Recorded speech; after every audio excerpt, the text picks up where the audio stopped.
back in the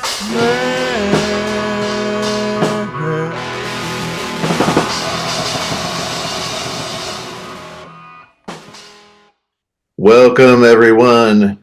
Happy Friday, or whenever you're watching this. It's episode 23 of the Stuck in the Middle podcast.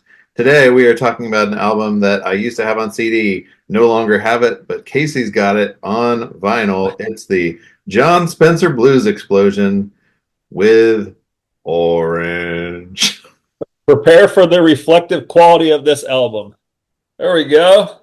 It really does look cool, but you can also see the rest of my office all in blurry vision.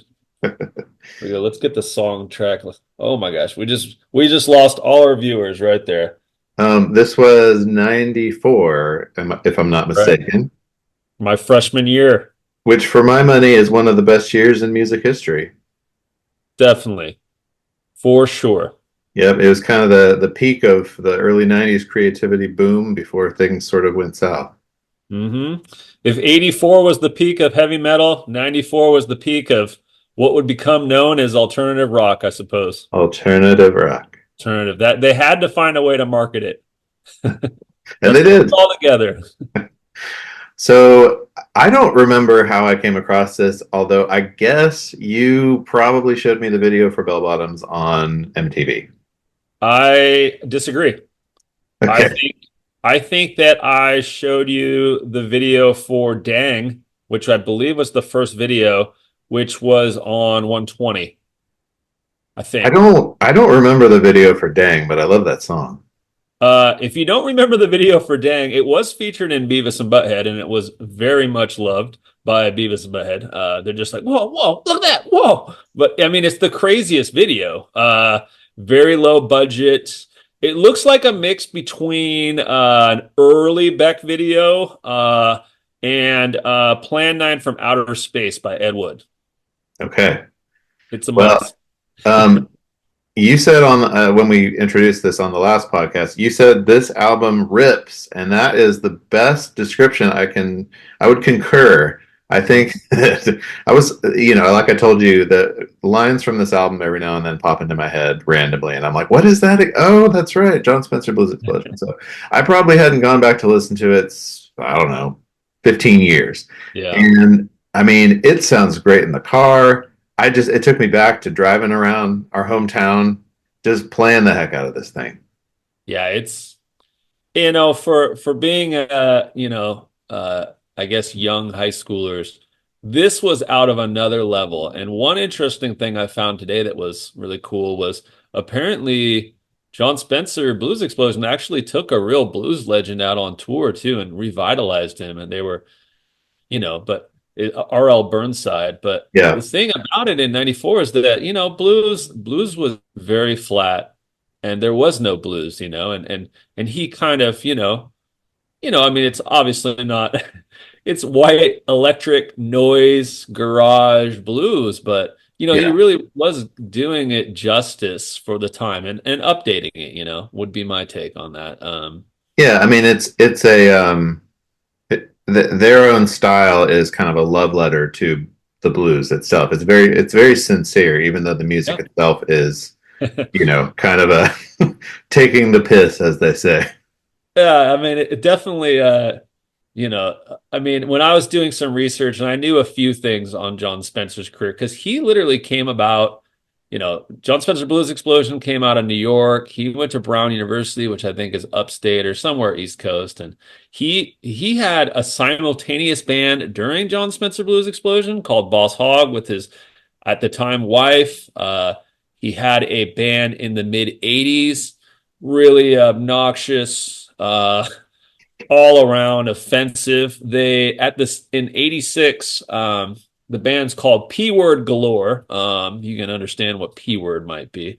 It's not whoops. Oh yeah, there we go. It's not this P word. James Bond reference. James Bond, yeah, and they were noisy and super offensive, super garage, and I didn't realize they went back that far, like into the mid 80s. I learned today, and I think I remember this, that they were really in the New York scene too with like Sonic Youth.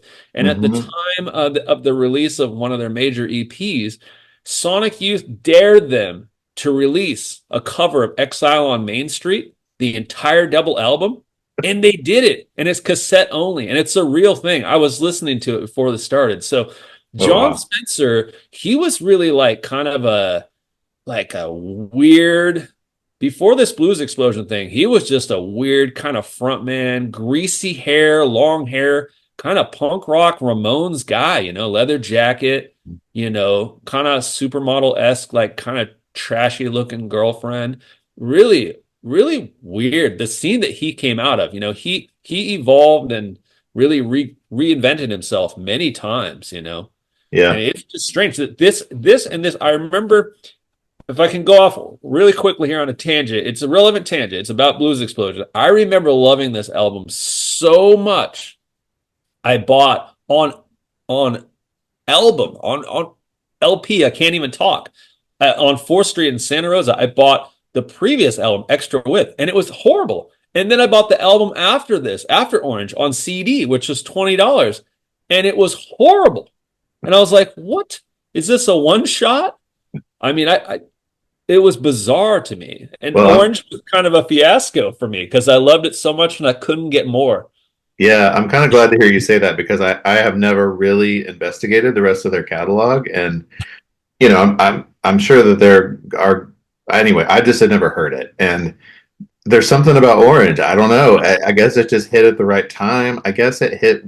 It's sort of that middle school, high school dude sensibility where at the time the 70s were really cool to us Oh in yeah, the big mid time. 90s. It has that retro thing. It's kind of just this big stew of influences. Like you've got, he almost sounds like Jerry Lee Lewis sometimes, kind of like James Brown, band Oh yeah. leader.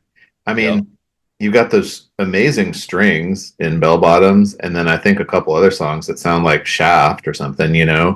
Uh, It's so all over the place.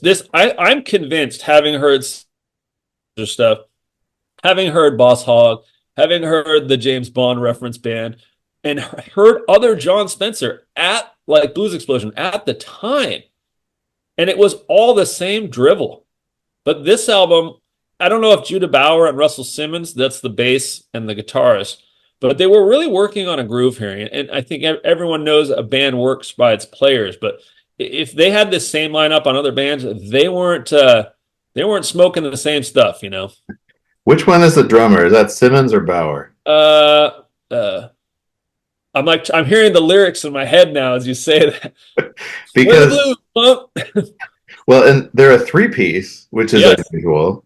They stripped it down right. That's the thing. Like this is pre-White Stripes. Like Yeah, White Stripes was something that worked. When you're playing with someone, it's about a connection, and sometimes it's about a connection that isn't real. It's a an untangible connection. We you're just right. did Judy This Sill, and she's all alone, and there is no way connecting with her. But when you talk about this album, these three guys were riding the same wave. You're right that it kind of predates the White Stripes Oh yeah. thing from the early 2000s. That this Yeah. was sort of a proto like minimalist. I would Mhm. say lo-fi, although lo-fi now apparently means something very different. Um, but yeah, like Beck, back then he was doing all the crazy like CB microphones, and we just ate it up at the time. We thought it was the coolest thing in the world, and it turns Yeah. out it is the coolest thing in the world. It is, and it fits right in with Beck. And of course, Beck is on this album on Flavor, and he's calling in a rap on a phone call to John Spencer. I don't know how that happened. He must have met him. I mean, Beck notoriously went by an Amtrak or bus to New York with like $3.08 in his pocket and just probably stood on the corner pretending he was Bob Dylan with the harmonica and leaf blower. There's just some things that I really love about this musically. I love the drums, how they just change mid-song and they jump into another like funk beat, and now it's this Yeah. other ding ding ding ding ding ding ding, Bo Diddley Yep. beat, and it's dizzying, is what it is.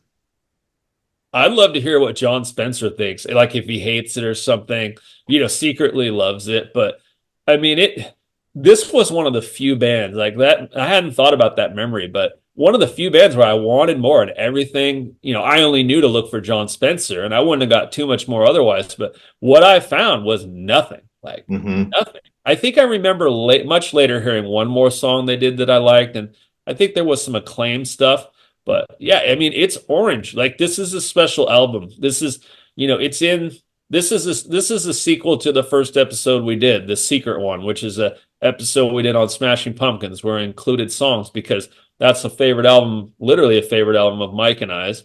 And I would say Orange is the same for me. I would say I introduced you, you Yeah. bought it. I was like, I probably heard it. I don't remember us sitting around listening to albums. So, but I heard it and I was like, oh my gosh, that's very interesting. I probably thought it was really out there, but Well, and it's a laugh out loud album. Like yeah, just the thing that always gets me is when they shout, like when they shout, "Blues explosion." yeah, yeah. All the call outs are so great, constantly too. I'm What are looking your at this, what are I'm your looking at the favorite? song titles here. Yeah, what are your favorite songs on this one, Casey? Oh, honestly, some of the weird ones, really.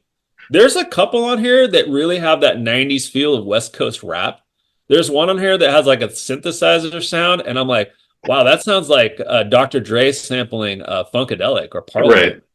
And it just blows my mind. I don't know if it's Greyhound, it's like which is the last track, or maybe Very Rare. I mean, I like all the singles and I Uh-huh. like every song. I You know, think my favorite song on the album is maybe controversial, but I'm gonna go with Full Grown.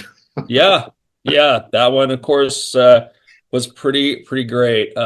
It kind of it says a lot about John Spencer's history. Apparently, I learned this morning that I think it's Christina Martinez who was around in his early bands and Boss Hogg. Boss Hogg is him and his wife, but apparently he ran into her pretty young. And so I'm glad that by this song he's appreciating the full-grown woman. Yeah, it's a little problematic when he's like 16, 17, and I'm like, careful, man, careful. Yeah, it's hilarious. The Blues Explosion Man is great. I Oh mean, they're yeah. all great. Dissect Brenda really kills me. It's almost like a Deborah, like was Beck into that? Like, it's just, it's very country, like Brenda. And, Okay, we should do more like vocal samples here of oh all the man. songs. I used to go around in high school and go up to people and say, I got to remove the hair from this whole living body. Oh, God. Good God. Yeah, yeah, I mean, what a great, it's just, if you're in high school, these one-liners are just astoundingly great. I think Sweat is one of my favorites now. Um, yeah, the chorus just, it turns me inside out. I cannot keep track of the rhythm. yeah, yeah. Gosh, it's really an achievement. It's on Matador. So if you want to talk about quintessential 1994, quote unquote, we're just going to stay lo-fi. Like, I mean, Beck, Pavement, John Yeah. Spencer, like these were kind of bands like making some real money for real indie labels.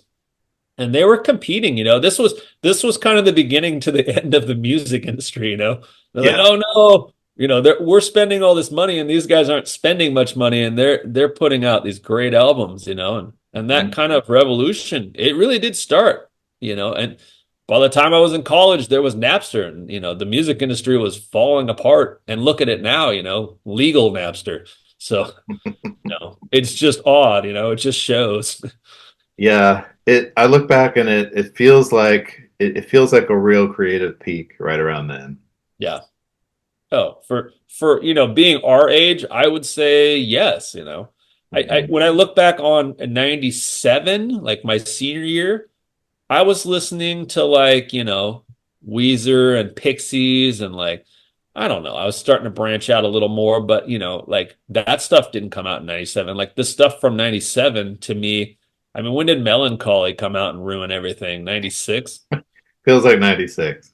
That ruined everything. Sorry, fans out there. Casey, we need to do Melancholy. Oh man, I'm exhausted just thinking about it. They have to do all of it. Can we do a special episode on making it 10 tracks? I mean, I think you and I have talked about this before, like on Messenger, and I feel like we could, in my opinion, Melancholy could have been a really good EP with like 6 tracks. Yeah. I might say 10, but it could have worked as an EP. It's a little cruel. As it is, it's about, I don't know, 3 times too long for me. Yeah. Yeah. Oh, for sure. Oh, big time. I mean, it's funny because I mean, I remember this just like that John Spencer Blues Explosion album I got. I remember listening to it and then listening to the whole thing. And then it was like, I never did that again at the time, you know? Yeah. I was like, oh God. And then of course you try to make yourself like it. You know, Yes. you fool yourself. You're like, oh, well, this is good and this is good. And then of course, I even went to such great lengths as seeing the Smashing Pumpkins there because I still obviously love them. But that was a Tibetan Freedom concert, and it was not a highlight, you know. Well, when you've spent 24.99 or whatever it was on a triple album, I mean, Yeah, you try to make yourself believe that probably it's more. great. But Yeah. but nowadays, I mean, you, What's the point? yeah, and we all have such short attention span. Like listening to an album at all is unheard of almost, unless you're going back for, Yeah. at least for me, I only go back and listen to albums Yeah. for this and for Yeah. nostalgia and all that. So and going back in time. And Yeah. I'm sure that there are great albums being made. I know there are. I mean, I'm not saying there aren't, but it's just a different way of consuming Yeah. popular music. Speaking of albums, I'm staring at your fake backdrop here, and I'm like, man, he's got to figure out how to put where Tears for Fears is. You got to put this week's album. Oh, that would be great. Yeah, I don't know if that's easy. I love that it has so much glare on it because that's how I'm always posting stuff on Instagram and on here. It's like all glare. Well, I've got Shaft over here. What's that? There it is. Yeah. Yeah, nice That, foggy sleeve. Actually see it. that's very appropriate here for John Oh yeah. Spencer. Yeah. You got Julio Iglesias behind you, apparently. Yeah, I'm probably gonna be back in my hopefully I'll be back in my garage next time, but Gotcha. no more record store. Hey, I was discussing earlier on how what kind of a person John Spencer is, and this is from his first band. I'm not even going to show the full album, but I want to show what kind of like ruffian John Spencer was in the mid '80s because it is truly amazing. Like this guy is a prototype for like the post MC5 Wayne Kramer biker leather jacket. Like these two guys over here, these guys aren't cool. But this guy, like, he sleeps in the alley in New York, you know. I think this is his future girlfriend or wife, I should say. But yeah, this is the man right here. This is John Spencer. So Mhm. keep in mind here, he would eventually go, I think, essentially learn the blues scales and then just went off with it, you know. So wrapping up the John Spencer Blues Explosion Orange is definitely one not to miss if you want to go back to the 90s. And I think we've established really holds up today. Very entertaining. It does. It does. It's kind of a one of a kind too when it boils down. Some of these comparisons like White Stripes comparison, but doesn't do it justice really. This album is fun and upbeat. It is not the blues as an old guy with a guitar. It is very different sound, very different takes. So, Yep. and really quick, if I can, I know the other day I had the record mill hat on. I want to shout out Rain Dogs and Petaluma, my buddy James, as well as Gabe and John who run that store and in Petaluma, California. So thanks for the hat, guys. Appreciate it, James. And next week or so, we'll be back with my. If I hadn't worn out Frank Zappa's Hot Rat so bad, sorry, Abigail DeVoe, I would probably pick that. But I'm going to go back to Judy Sill here and keep going on the obscure path. I made a reference to this character about him being most likely the most possible abducted musician. I put it on last night and I could not believe how good it was. It's the one and only, this is the reissue, Jim Sullivan. Now, the booklet for that's the special release. The original cover just looked like this kind of just completely innocuous, ambiguous record. Hmm. But yeah, Jim Sullivan. And this is, I think, UFO, his first album. Cool. Yeah, UFO. It's amazing. Awesome. I listened to Can't a wait to little hear bit your of thoughts. it, but I'm eager to give it a shot. Yeah. It's in a league of its own with Judy. Cool. Looking forward Yeah. to it. Yep. I'm bringing the obscure to the light. Love it. That's what we do. All right. Thanks, Mike. That was All fun. right. Good Thanks for luck. listening. Yep. Bye.